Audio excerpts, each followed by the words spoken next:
Od 20 godina vladaju, ništa nisu učinili za ovaj narod. Omladina ne radi. Školuje se, ne zna zašto se školuje.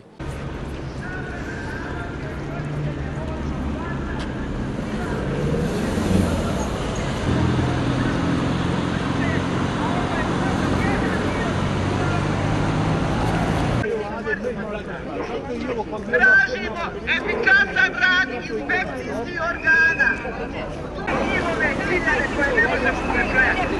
Ali kod mene ljudi utvrde da kriminal, politička oligarhija kriminal. Sve do jedne imaju svoju ekonomsku mafiju.